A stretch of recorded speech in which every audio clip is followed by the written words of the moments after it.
This whole project started with me really wanting my music to say something and be about something.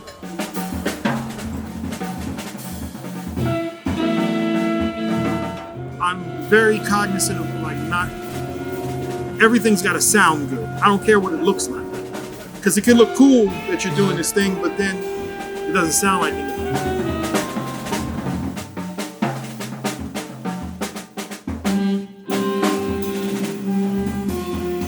And when the set gets really right, when all the music gets right, it will be like a roller coaster ride or like a good movie. It's not all happy, it's not all sad, it's not all love.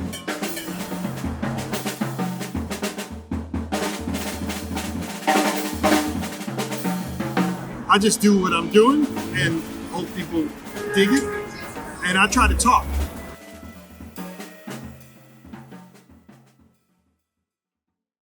This band and some of the things that I have interest in doing require you to be able to play jazz on the upright bass and to be able to play the electric bass and move around. Not a lot of guys can do that. They can't play some of my original tunes with a lot of changes and get a good sound on the electric bass without being stylized. Quarantines that we can play a lot of different ways.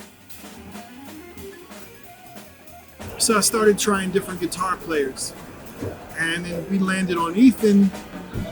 I brought in some music that I thought he would sound good on. He sounded great on it. He has a really amazing attitude. There's never anything I'll ask him and say, hey man, let's try this, let's try it. He's like, he might take a minute and kind of look up like, how am I gonna do that? He comes up with things that surprise me.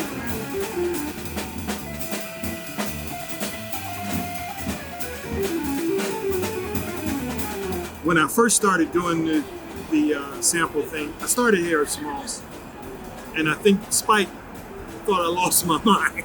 He gotta call me like, what is this thing, Now, 6 years later, 6 or 7 years later, I rarely hear newer bands, the bands that are playing at festival.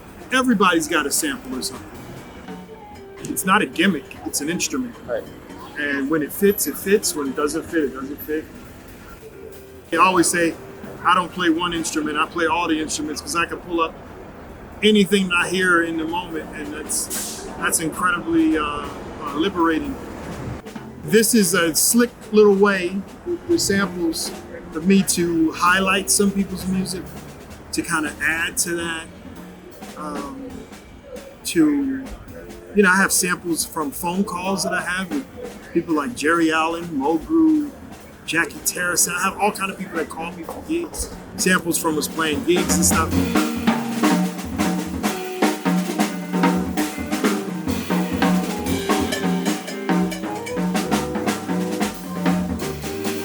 Giving this illusion like we're up there by ourselves or we're up there, we made something. Nothing comes from nothing. Everything comes from something, so why not kind of have that? For every 3 beats I play, I owe 2 to some legend that I looked at.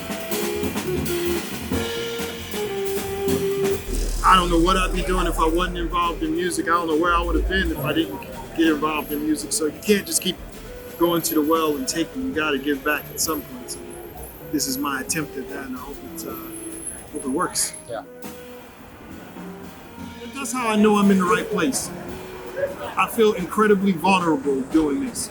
When I'm just playing drums with a trio or something, I know what that is. But with this, because I know we're putting something new and unexpected out there, you're looking for the audience reaction, and it feeds more into it. I want my music to get a reaction.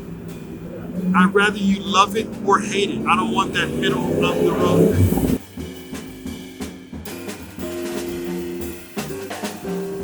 I'm definitely trying to give back to the tradition.